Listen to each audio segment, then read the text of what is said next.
Hello, কথা শোনা যাচ্ছে? বিসমিল্লাহির রহমানির রহিম। আমি আমাদের ছাত্র সমাজের প্রতি আমি আমার শুভেচ্ছা জানাই। বিশেষ করে ছাত্রলীগের সকল নেতা কর্মী যারা যেখানে আছে দেশে বিদেশে সকলকে আমি শুভেচ্ছা জানাচ্ছি। আসসালামু আলাইকুম এবং আদাব। সকলের জন্য আমার দোয়া আশীর্বাদ। বাংলাদেশ একটা ক্রান্তি লগ্নের মধ্য দিয়ে চলছে। বাংলাদেশকে নিয়ে যেন একটা ধ্বংসের খেলা শুরু হয়েছে। যে বাংলাদেশটা সারা বিশ্বের কাছে উন্নয়নের রোল মডেল ছিল, উন্নয়নের বিষয় ছিল, সেই বাংলাদেশের আজকে চরমভাবে ধ্বংস করে আজ একটা জঙ্গি সন্ত্রাসীদের দেশ হিসেবে পরিণত করা হয়েছে। এটাই হলো সব থেকে দুর্ভাগ্যের বিষয়।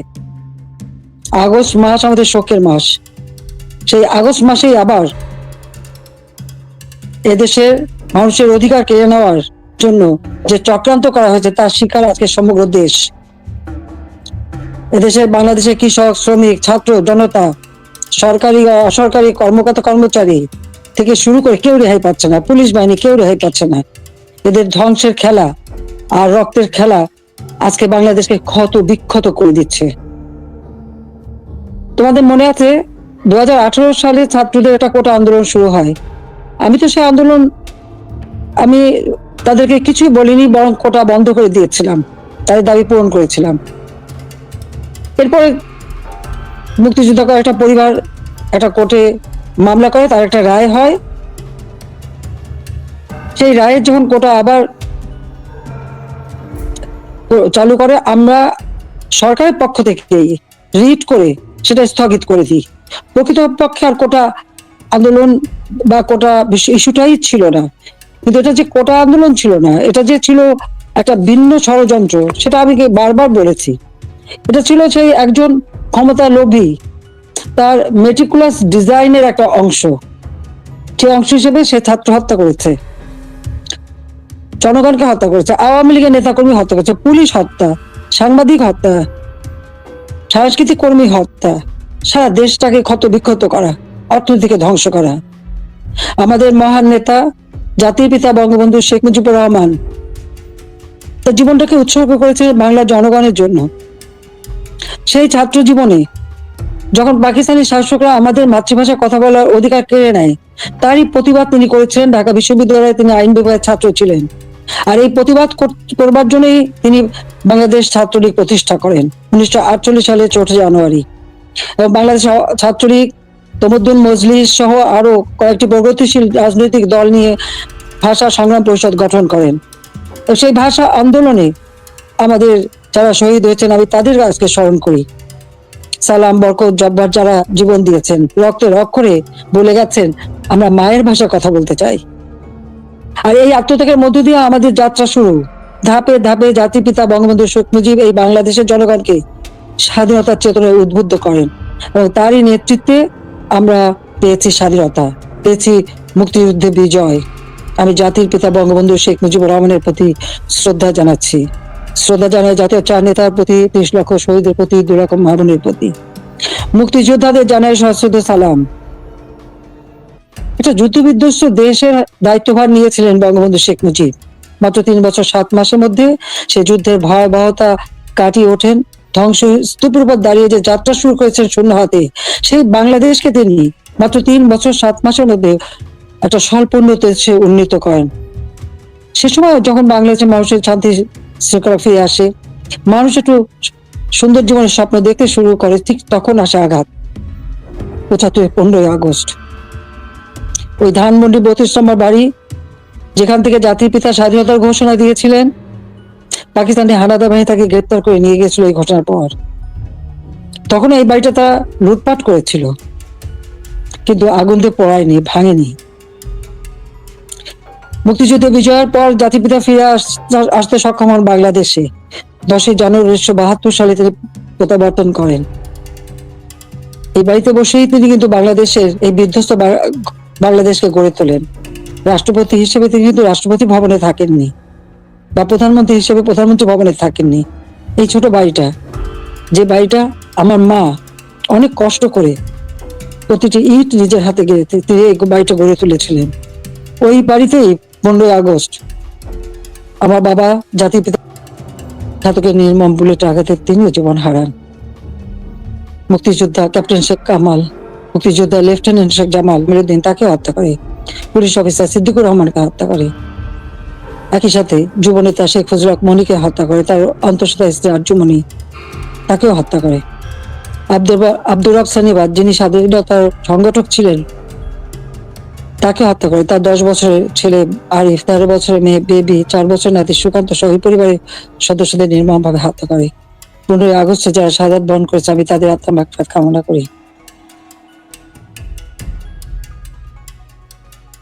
বাংলাদেশের ইতিহাসের সাথে ছাত্রলীগের ইতিহাস জড়িত। জাতির পিতা বঙ্গবন্ধু শেখ মুজিব বলেছিলেন, ছাত্রলীগের ইতিহাস বাংলাদেশের ইতিহাস। প্রতিটি সংগ্রাম, মুক্তিযুদ্ধে ছাত্রলীগের অবদান রয়েছে।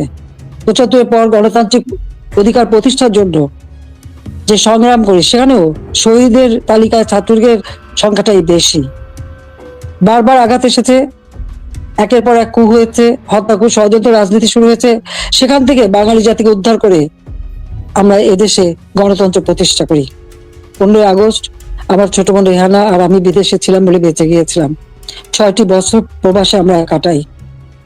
এরপর আমি সুযোগ পাই বাংলাদেশে ফিরে আসতে, বলতে গেলে অনেকটা জোর করে ফিরে আসি।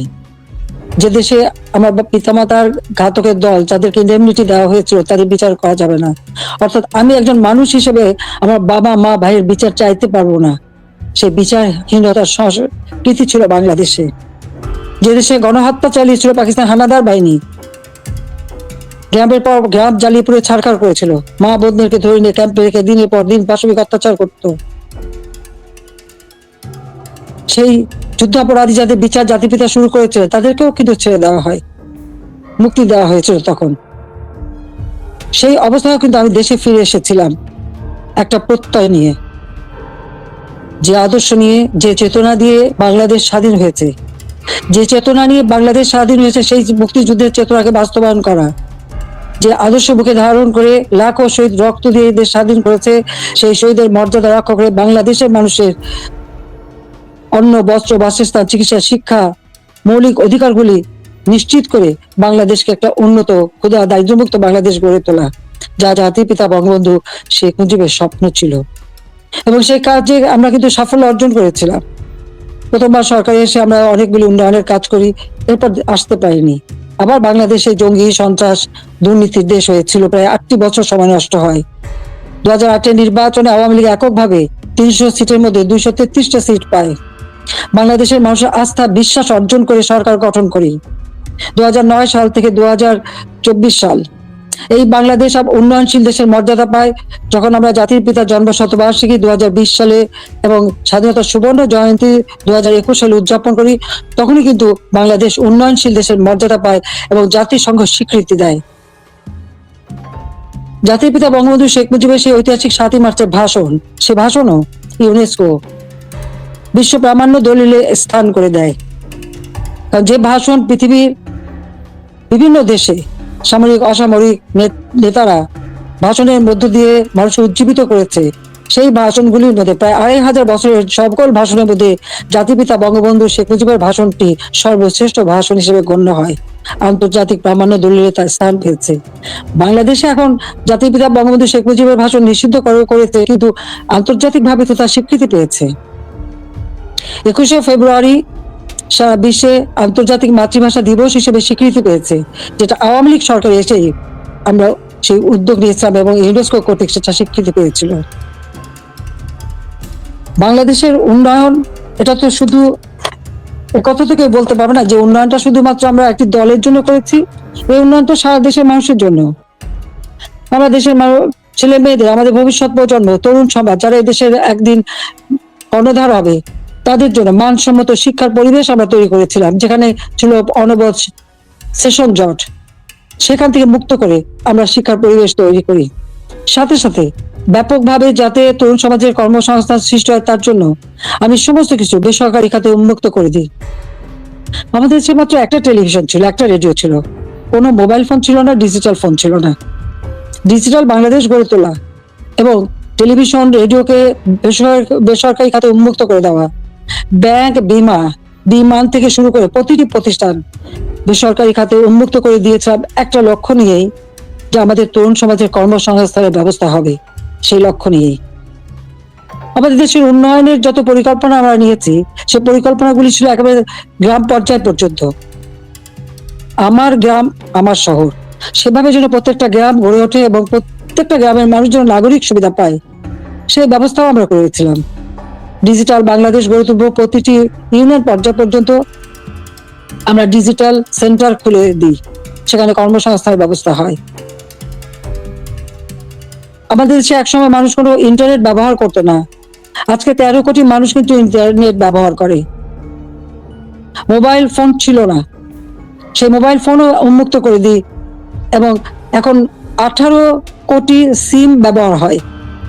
এবং এর জন্য আমরা ট্রেনিং এর ব্যবস্থা করি, কম্পিউটার ট্রেনিং ইনকিউবেশন সেন্টার করে দিয়েছি, স্কুলে স্কুলে কম্পিউটার ল্যাব তৈরি করে দেওয়া হয়েছে, বিশ্ববিদ্যালয়ে বিনামূল্যে ইন্টারনেট সার্ভিস ব্যবস্থা করা হয়েছে, wifi connection, broadband connection, Bangabandhu satellite 1 আমরা উৎক্ষেপণ করেছি।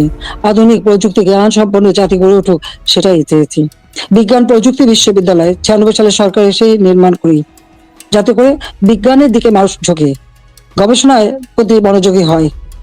কারণ বিজ্ঞানের বিকাশ ছাড়া কখনো কোনো দেশ উন্নতি লাভ করতে পারে না, সেই জন্য এই ব্যবস্থা আমরা নিয়েছিলাম।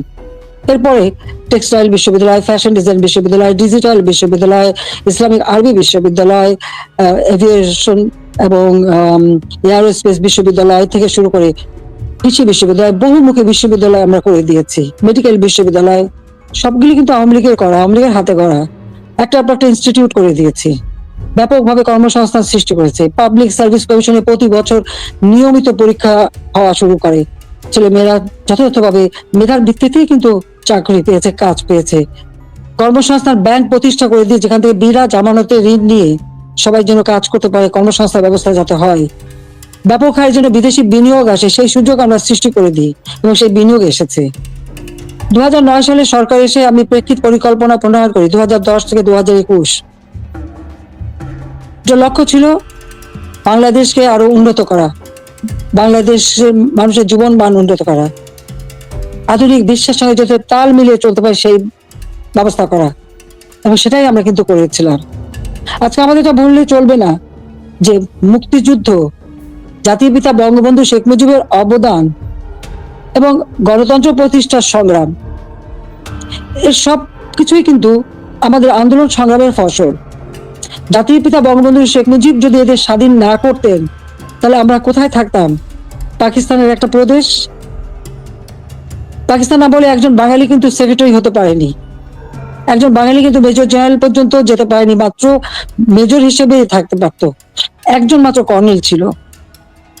পাকিস্তান আমলে কিন্তু আমাদের শিক্ষার কোনো উচ্চশিক্ষার সুযোগই ছিল না। এমনকি বিদেশে যেতে হলে ওই পাকিস্তানের রাজধানীতে যে বিদেশের আমাদের পাসপোর্ট এবং ভিসা নিতে হতো, আন্তর্জাতিক ফ্লাইট করাচি থেকে নিতে হতো, সেটা আমার নিজের অভিজ্ঞতা আছে। 69 সালে যখন আমি বিদেশে যাই, ওই করাচিতে যে থেকে ভিসা নিয়ে তারপর যেতে হয়েছে। কিন্তু দেশ স্বাধীন হবার পরে তো সেটা ছিল না। আমদানি রপ্তানি ব্যবসা পূর্ববঙ্গে কেউ করতে পারতো না, ওই পাকিস্তানে যেই করতে হতো। কিন্তু আমরা স্বাধীনতা অর্জন করতে পেরেছি বলেই সকল সুযোগ আমরা পেয়েছি, আমাদের ছেলেমেয়েরা উচ্চ শিক্ষার সুযোগ পেয়েছে। আমাদের মুক্তিযুদ্ধের ইতিহাস আমাদের গৌরবের ইতিহাস, আমাদের বিজয়ের ইতিহাস। এই ইতিহাসকে মুছে ফেলতে পারবে না। আমি জানি এটা মুছে ফেলার চেষ্টা হচ্ছে, সংবিধানকে ধ্বংস করা, জাতীয় পতাকা ধ্বংস করা, অনেক চেষ্টাই করা হয়েছে। কিন্তু লাখো শহীদের রক্তের বিনিময়ে যে পতাকা পেয়েছি, যে সংবিধান পেয়েছি, যে স্বাধীনতা পেয়েছি, তা ওই কয়েকজন বুলডোজার দিয়ে ভেঙে গুড়িয়ে দেবে এ শক্তি তাদের হয়নি এখনো। এটা তাদের দুর্বলতার প্রকাশ।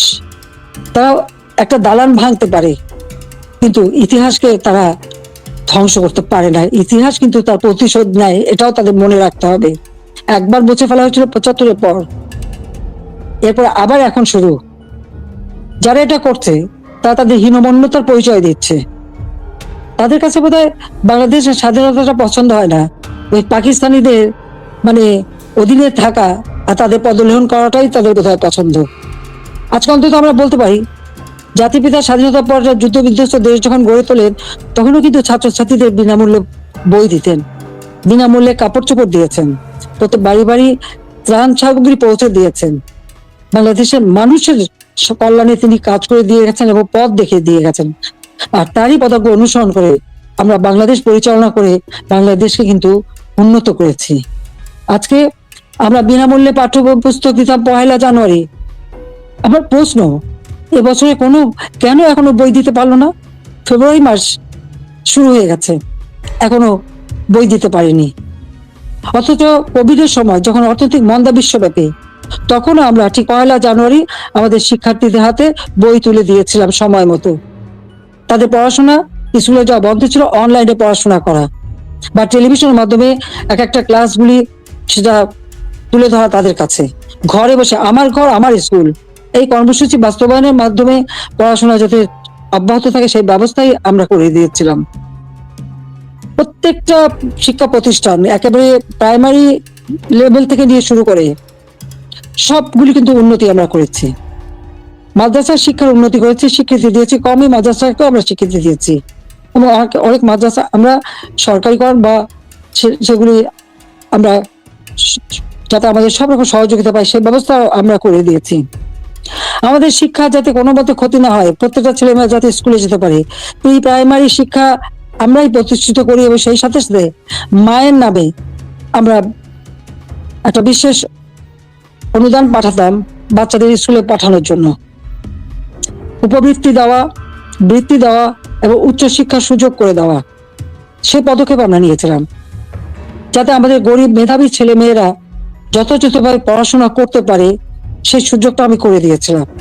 4 কোটির উপর শিক্ষার্থী এই সুযোগ পেত। এমনকি বঙ্গবন্ধু মেমোরিয়াল ট্রাস্ট, আমরা যখন দেশে ফিরে আসি ওই বাড়িটি আমরা তো ব্যক্তিগত কাজে ব্যবহার করিনি। 32 নম্বরের বঙ্গবন্ধু ভবন আমরা 2 বোন জনগণকে দান করে দিয়েছিলাম বঙ্গবন্ধু মেমোরিয়াল ট্রাস্ট করে, এবং সেখানে একটি মিউজিয়াম করেছিলাম সেই স্মৃতি রক্ষার জন্য। আর সেই ট্রাস্টের মাধ্যমে ছাত্র ছাত্রীদের আমরা বৃত্তি দিতাম, কম করে হলেও 500 টাকা, উপরে 2000 টাকা। মেডিকেল ইঞ্জিনিয়ারিং পর্যন্ত যারা পড়তো সকলের জন্য এই বৃত্তি উন্মুক্ত ছিল। 1800 শিক্ষার্থীকে আমরা বৃত্তি দিতাম। তাছাড়া অনেক দুস্থ এবং গ্রেনেড হামলা হতো, নিহত পরিবার, তাদেরকে মাসোহারা দিতাম। কোভিডের সময় এই বঙ্গবন্ধু মেমোরিয়াল ট্রাস্ট থেকেই 5 কোটি টাকা দিয়ে আমি ফান্ড করে দিয়েছিলাম প্রাইম মিনিস্টার অফিসে, যেখান থেকে কোভিডে যারা আক্রান্ত তাদের সহযোগিতা করা। আমরা ভূমিহীন গৃহহীনদের ঘর বাড়ি করে দিই। বঙ্গবন্ধু মেমোরিয়াল ট্রাস্ট থেকে 5 কোটি টাকা দিয়ে আমি বিশেষ তহবিল গঠন করে দিই, যেখানে জমি পাওয়া যেত না সেই জমি ক্রয় করে ভূমিহীন গৃহহীন মানুষকে ঘর বাড়ি করে দেওয়া। যাদের ঠিকানা ছিল না তাদের আমি ঠিকানা দিয়েছিলাম। এমনকি এই আশ্রয়ণ প্রকল্পের থেকে পুলিশের চাকরিও পেয়েছে আমাদের অনেক ছেলে মেয়ে, কারণ তাদের ঠিকানা হয়েছিল, আগে তাদের ঠিকানা ছিল না। 58টা জেলা ভূমিহীন গৃহহীন মুক্ত করেছিলাম। আমাদের লক্ষ্য ছিল যে আমরা সমগ্র জেলায় কোনো মানুষ ভূমিহীন গৃহহীন থাকবে না, সকলের একটা মর্যাদা থাকবে। ঢাকা শহরে বস্তিবাসীর জন্য আমি ফ্ল্যাট বাড়ি নির্মাণ করে সেখানে তাদের থাকার ব্যবস্থা ভাড়া ভিত্তিক, বস্তিতে যে ভাড়া দিত সেই ভাড়া দিয়ে যা থাকতে পারে সেই ব্যবস্থা করেছি। আমাদের দেশের যারা সুইপার, হরিজন, দলিত শ্রেণী তাদেরকে ফ্ল্যাট বাড়ি নির্মাণ করে দিয়েছি। এবং আমাদের বেদে, কুষ্ঠরোগী, হিজড়া, প্রতিটি অনগ্রসর যারা তাদের জন্য বিনামূল্যে ঘর এবং তাদের জীবন জীবিকার ব্যবস্থা আমরা করে দিয়েছি। বাংলাদেশে আমি যখন 96 সালে সরকার গঠন করি মাত্র 1600 মেগাওয়াট বিদ্যুৎ ছিল, আমি 4300 মেগাওয়াটে উন্নীত করেছিলাম। কিন্তু পরবর্তীতে 8 বছর পর যখন আবার সরকার আসি তখন পেয়েছিলাম মাত্র 3200 মেগাওয়াট। আমরা উদ্যোগ নিই, ঘরে ঘরে বিদ্যুৎ দেব, প্রতিটি ঘর আলোকিত করব। আমাদের কথা রেখেছি, প্রত্যেক ঘরে ঘরে আমরা বিদ্যুৎ পৌঁছে দিয়েছিলাম, প্রতিটি ঘর আলোকিত করেছিলাম। আমাদের লক্ষ্য ছিল যে একটি মানুষ কুড়ে ঘরে বাস করবে না, নিদেন পক্ষে একটা টিনের ঘরে হলেও তাদের দেব। সেটা কিন্তু আমরা দিতে পেরেছি এবং এর পরবর্তীতে এসে সেমি পাকা ঘর আমরা দিয়ে দিয়েছি যাতে মানুষ বাঁচতে পারে। খেলাধুলায় আরো আগ্রহী যাতে হয়, ক্রিকেট টেস্ট ম্যাচ সেটাও আমার সময় অর্জন করা এবং সেই সঙ্গে সঙ্গে তাদের ট্রেনিং করানো। ক্রিকেট, ফুটবল বা দেশীয় খেলা, হকি, প্রত্যেকটা খেলার সুযোগ আমরা করে দিয়েছি এবং ছেলে মেয়ে উভয় সুযোগ পেত।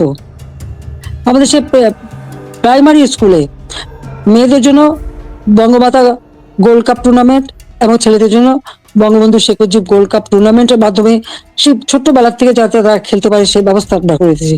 আচ্ছা কি দুর্ভাগ্য আমাদের, আমাদের মেয়েরা ফুটবল খেলতে যে অনেক দেশ থেকে কিন্তু তারা জয়ী হয়ে এসেছে, বাংলাদেশের সুনাম করে এসেছে, আজকে আমাদের দেশে তারা খেলতে পারছে না কেন? মেয়েদের খেলার অধিকার নাই কেন, সেটা আমার প্রশ্ন। তাদেরকে কেন বাধা দেওয়া হলো? যারাই বাধা দেন তারা কি ভুলে যান আমাদের নবী করিম সাল্লাল্লাহু আলাইহি ওয়াসাল্লাম যখন ইসলাম ধর্ম প্রচার করেন তখন কে প্রথম ইসলাম ধর্ম গ্রহণ করেছিল? ইসলাম ধর্ম গ্রহণ করেছিল একজন নারী, তিনি বিবি খাদিজা, তিনি প্রথম ইসলাম ধর্ম গ্রহণ করেন। সে কথাটা তাদের ভুললে চলবে